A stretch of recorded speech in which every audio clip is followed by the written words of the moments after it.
Conversations with Cathy. I'm Cathy Russ, the director of the Troy Public Library, and today my very special guest is City Manager Mark Miller. So Mark, you have been city manager since January.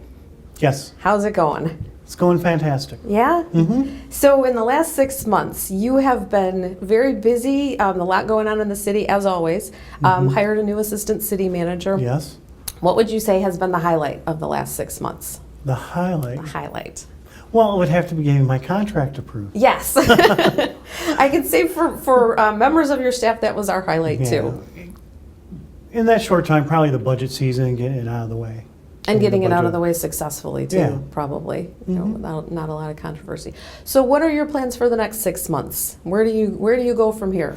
Right now, since we brought in a new assistant city manager, it's really to transform or change my emphasis from working internally and start meeting with community leaders, whether that's in the nonprofit world, for-profit world, neighborhood associations, subdivision associations, and try to transfer more from management to leadership. Speaking of leadership, I remember you gave a presentation several years ago on John Wooden and his leadership pyramid. And I was thinking about that because it impressed me, and I actually got a copy of the leadership pyramid and I keep it and I look at it. But maybe you can tell us, why is that meaningful to you, and how do you link your leadership style to John Wooden's? Part of it is that I'm a big believer in the student athlete. A lot of people see athletes as being just plain knuckleheads, when really there are a lot of people who are athletes. They're Renaissance people, that they believe in the sport but also education.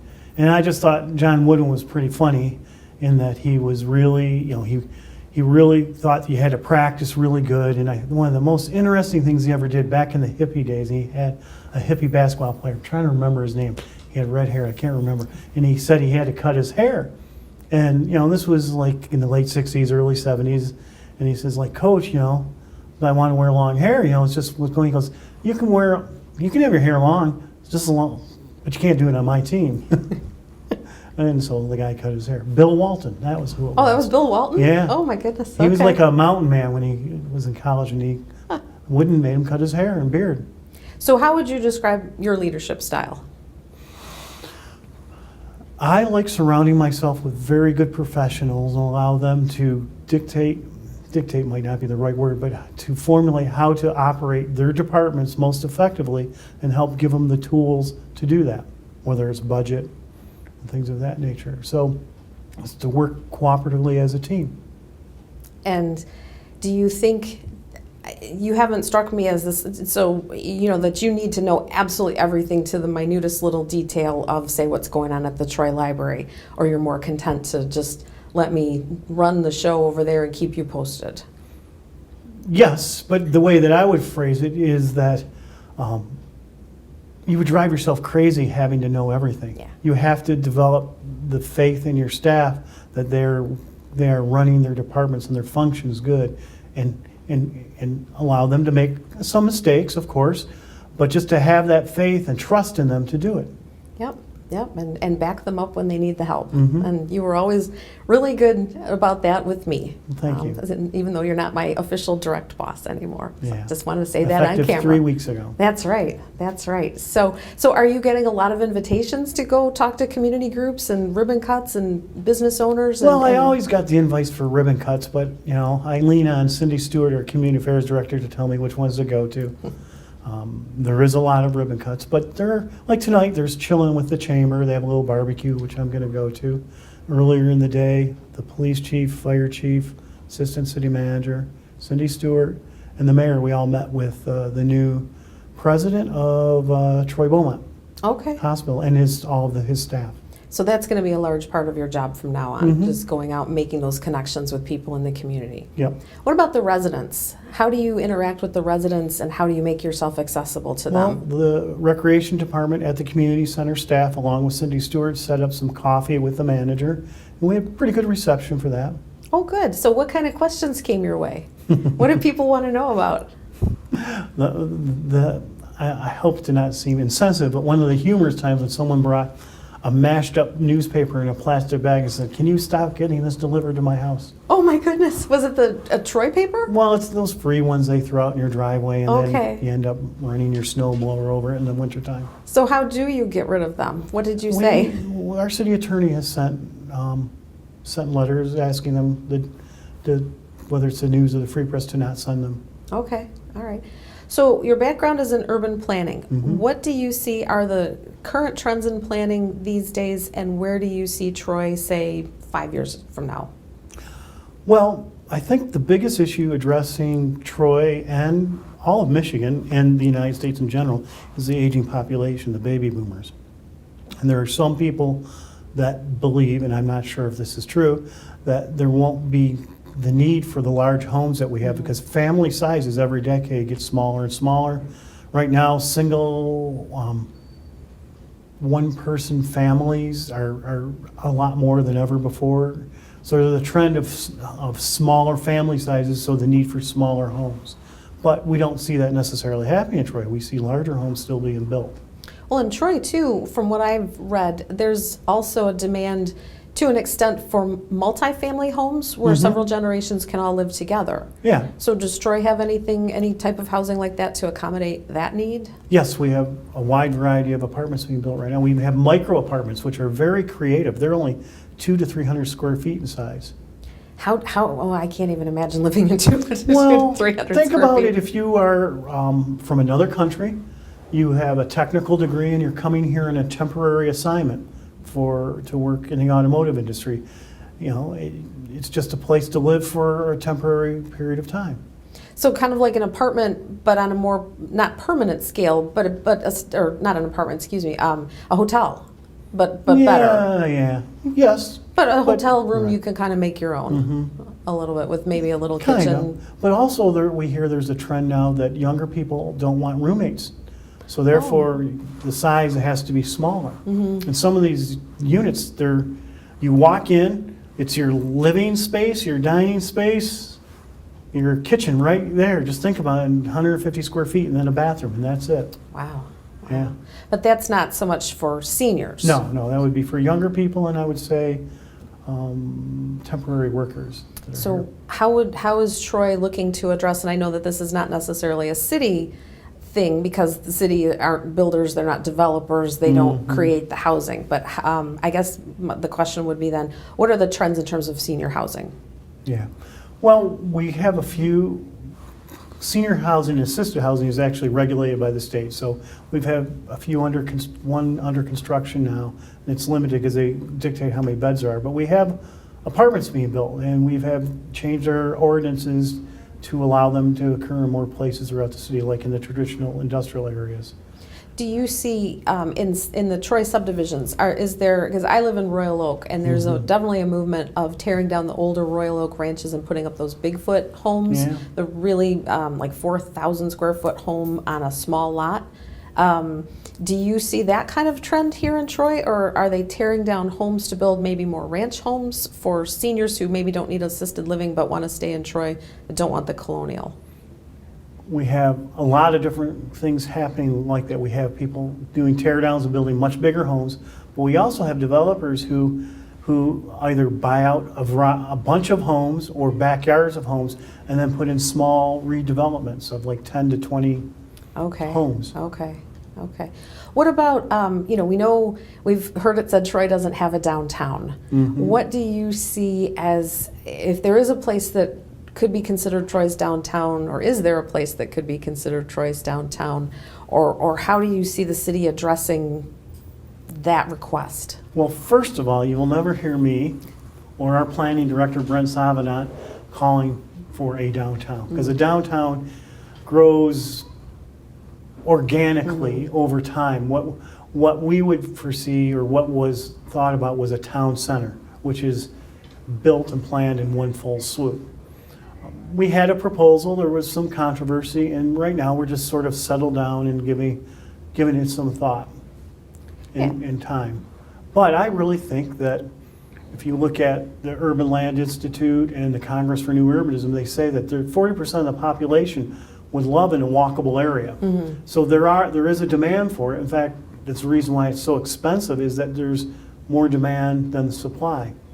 But it has to be the right project at the right time. And I think it has to fit with the community. It has to be, to try to graft a downtown into the middle of Troy, it doesn't seem to make sense, or it doesn't seem to fit with the subdivisions and the way the schools are. At least to me, this is all my opinion. Because I grew up in Troy, but I live in Royal Oak, and to try to take downtown Royal Oak and pop it into a location in Troy just doesn't seem. It would seem incongruous with the rest of the community. But to have some place where everybody can come and hang out, and a destination point maybe, or just some place where everybody can be together. I think that would be really fun. I think that would be quite an attraction for the people in the city. Right. But I think we're at a time now where we need to take a few breaths and see where we want to go. Yes.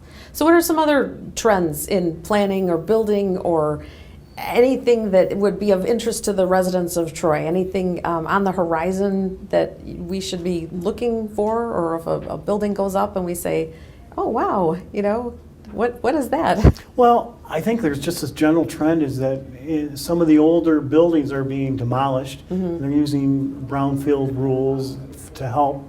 And it's just, there's a lot of redevelopment happening compared to a lot of other communities. There's so many restaurants, I can't name them all, really, when it comes down to it.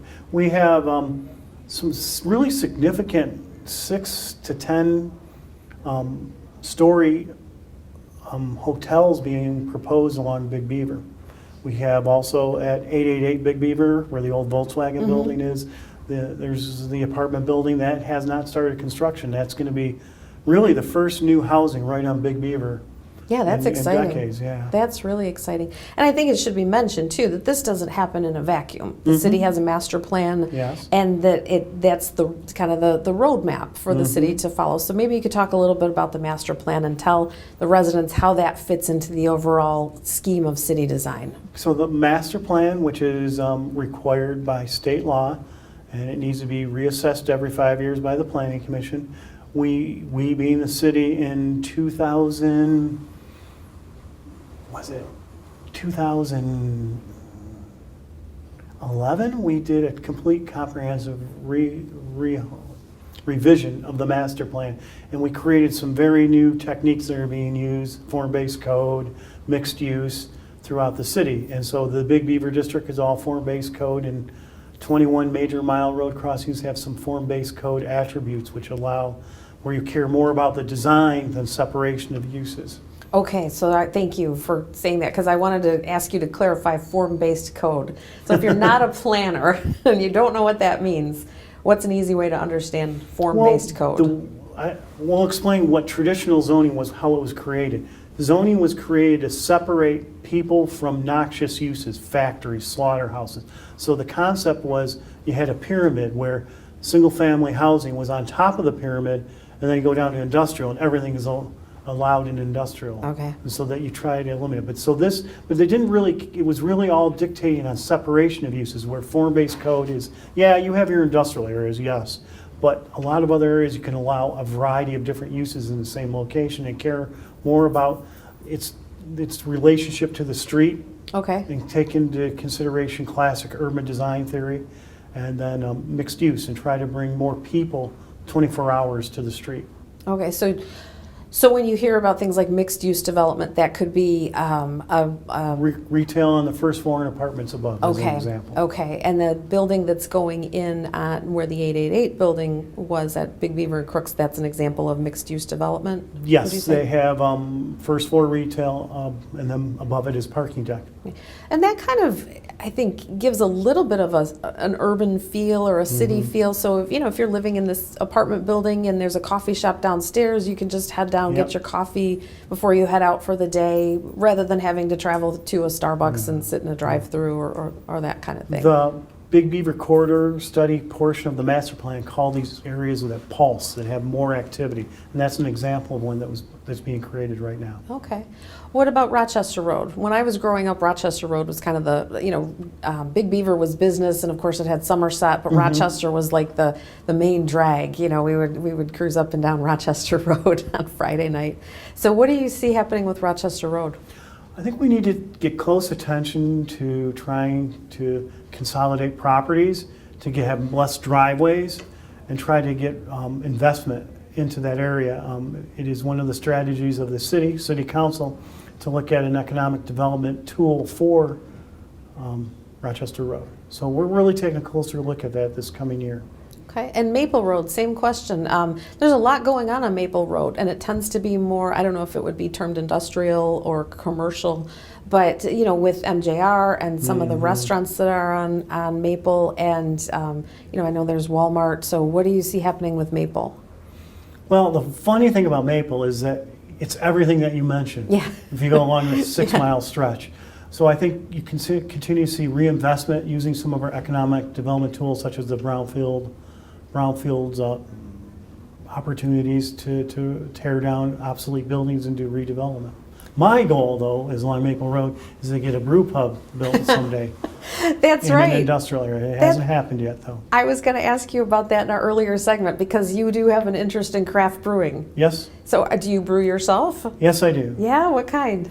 Well, I don't do it a lot, but the past 2 Christmas seasons, I brewed a Viking ale, and then I bottle it and give it away to friends and family and coworkers. Is there a flavor to it, or like a chocolatey kind? Not chocolatey. I'm not a beer drinker, So I found a yeast that came from Norway, so to kind of have an authentic yeast. Oh yeah. And then I put juniper boughs in the mash, and I won't go into what the mash is. And that's the grains that were boiled.